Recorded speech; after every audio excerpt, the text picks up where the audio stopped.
I'm Larry, and you're watching UAV TV. We're back. As I said, we're going to be bringing back content on a regular basis now. Today, what we're going to do is we are going to review an airplane that I have crashed 4 times. I have printed this airplane 5 times. Now listen to that, 5 times. Of all the planes I've ever printed from 3DLabPrint, this one is probably the most detailed print I've ever done.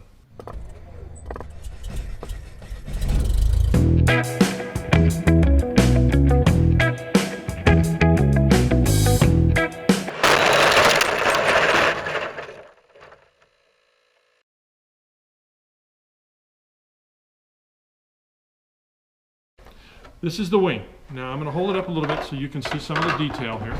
I'm pretty close to the camera, and I hope this comes through well.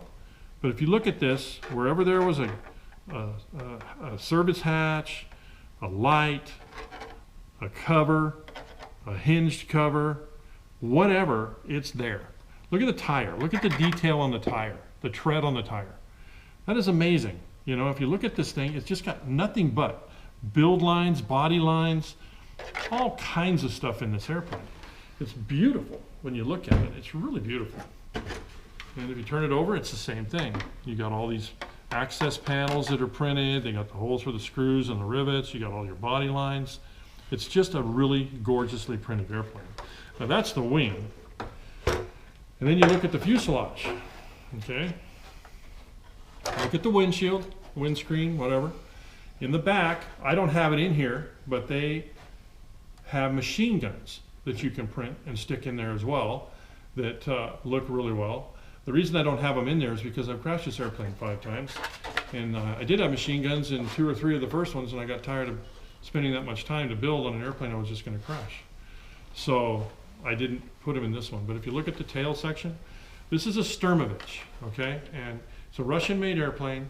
Look at the size of the tail. This is probably the problem with this airplane. You have a huge tail back there. Now that tail wheel I put in there, and I'll get into that for you. There's a reason that that's there.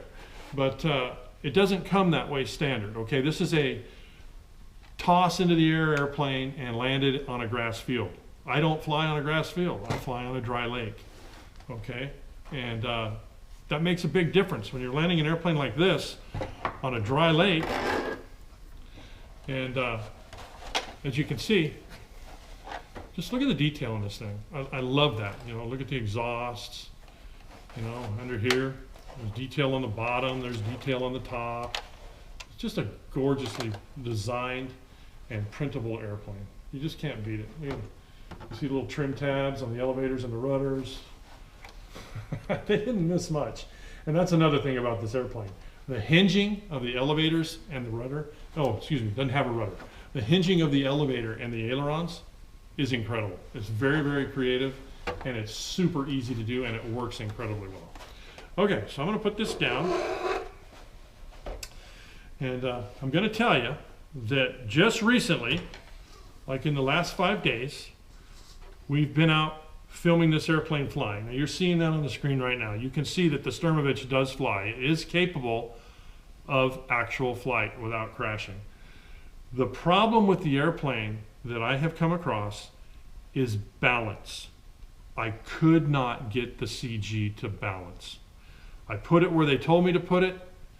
It didn't work for me. If it works for you, send me a little note. Tell me I'm just full of beans and that I'm wrong.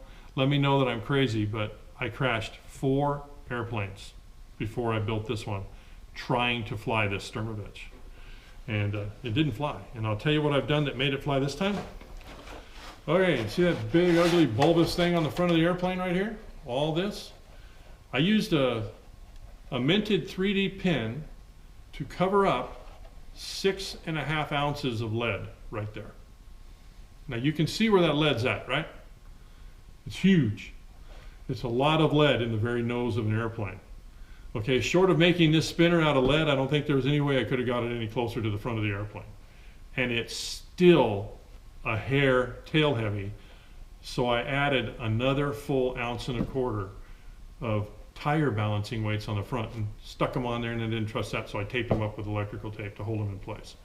And then the airplane takes off Before it lifts off into the air, it gets up on its main landing gear, and I have to literally input elevator to get the thing to take off. Before, it would jump into the air going really, really slow, be tippy, try and tip stall on me constantly. It was porpoising like you can't believe it. And part of that is my own fault. You have an awful lot of ability to put tons of, went too far on the servo, tons of inputted elevator, okay? And when you're doing that, man, you are, if it's a little bit tail heavy, you're all over the sky. And that's what I was. I literally flew this airplane around the field 4 or 5 times, just literally right on the verge of just being totally out of control.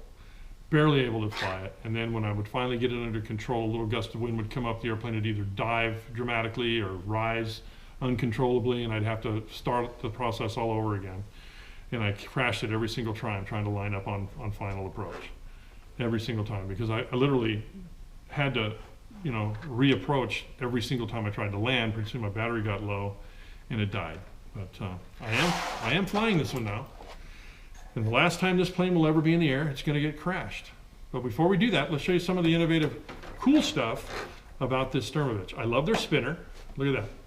That is pretty well balanced. It doesn't cause any vibration. And you can see as I spin it that it's very, very well made. It doesn't wobble at all. For a 3D printed spinner, I think that's pretty impressive. Okay, now one thing I'm really impressed with this airplane is the internal workings on this thing. If you look in there, you can see where the servos are mounted. Now, typically there's only one servo in there, and that's for the elevator. Okay, now I've added this steerable tail wheel.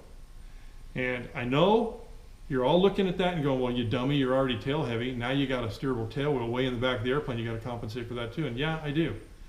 And I did. I added 1.25 inches more weight in the front to compensate for it. But it's much more comfortable for me to run this airplane on the ground up to 50 miles an hour and get that wind moving over my control surfaces, so I know I can control this airplane when it takes off. And with this much weight now, it takes off beautifully.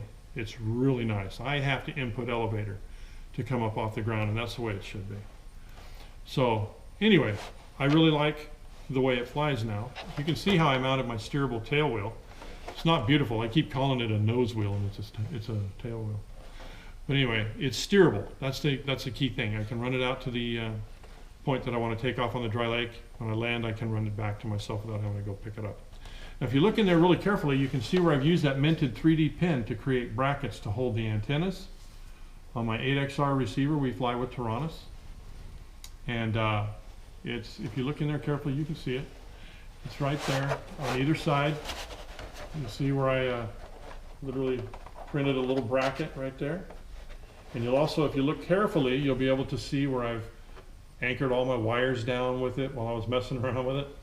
And what I like to do with it too is when you're printing these airplanes, they want you to print these little inserts that go in here to reinforce each one of these body segments as you're gluing it together.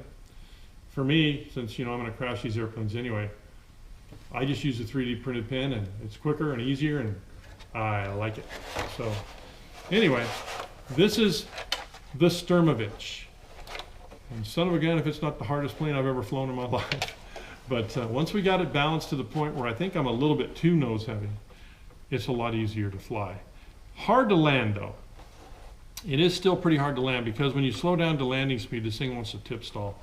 That could be the nose weight, but I'd rather fight that than not be able to fly the thing in the air at all. So we really like the Sturmovik.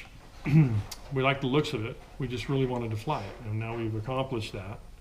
Well, now that I've shown you what the insides look like, let me show you something that's really cool that I like about the insides especially. This little gizmo right here is a battery tray. Look at that. Isn't that cool? You take that out, and remember I was telling you I was having a hard time balancing this thing? Wait till you see the battery I put in here. It's huge, and it weighs a lot. This is part of balancing the Sturmovik. In addition to the 6 to 8 ounces of lead that's on the front of this airplane, I've got this in there. And this battery weighs a lot. It weighs 120 grams. Now I can't tell you offhand what that is in ounces, but it's a lot. And you put your battery on there like that, goes in there just fine. And you got to fight this just a little bit because it is heavy. So I just drop it in, shove it forward. There's a slot up in there that this has to fit into. And it looks like I got it in there right away. And then you just push it down. And your battery is locked in. It can't move anywhere. The wings will hold it in. So it works really, really, really well to hold your battery in place. But this is now a very heavy airplane. With that battery and the other additions to the Sturmovik that I've added, like the main landing gear, I'll show you how I did those. Kind of a hack job, but hey, it works. And I bend them every time I land on them because I didn't use very good steel on my gear, but it is a crashing airplane, so I'm not too worried about it. But you can see how I've bent that. I have to get that at a certain angle here so you can see that I bend it forward and I kind of tow it in a lot. If you're having a lot of trouble with ground looping, try towing in your landing gear a little bit. It helps out. Anyway, this is what I put in here. I've got wooden blocks in here glued inside these landing gear pods that just glue on there. And then I made sure I glued it to the wing as well as to the pod to get the maximum strength. And it's landed now 4 or 5 times, 5 I believe. And it does a good job. They just don't seem to break. I can bend them back without having to hold too much in place. It's a really strong airframe, but it's tail heavy, really tail heavy, and you're going to fight that. So remember, they're going to show you the CG as being right here along this build line. Okay? If I'm going to build this airplane, the CG is going to be in this area here. Okay, and that is where the CG seems to work the best. And to get it to move from there to there is a tremendous amount of weight. Okay, it's hard to do. So, but trust me, don't try and fly this airplane on the CG.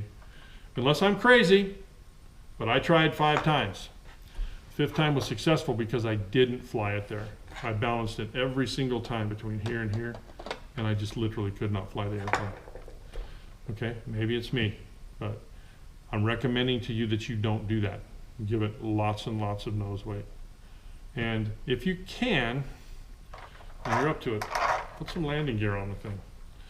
If you're taking off a grass, I don't know that that's such a great idea unless you put some great big wheels on there or something like that, but I like it better. I like to get the plane up to about 40, 50 miles an hour before I try to take off and get into the air.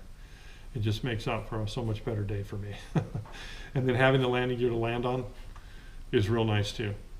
If you can see the way they've got this belly designed, if I'm to land that in mud on a dry lake with a little bit of cracks that are in the dry lake, it's going to tear that apart. I literally cannot land this where I fly without the landing gear. So it's cheesy, I know. It doesn't look really great, but it works. It's a really nice airplane. I really like it. We've printed so many of them, it's kind of second nature to us, but you'll see that it looks really nice when it's put together too. I misplaced one of the screws, so what I'm going to do is I'm just going to put it together with the one screw, and it'll do enough to hold it together.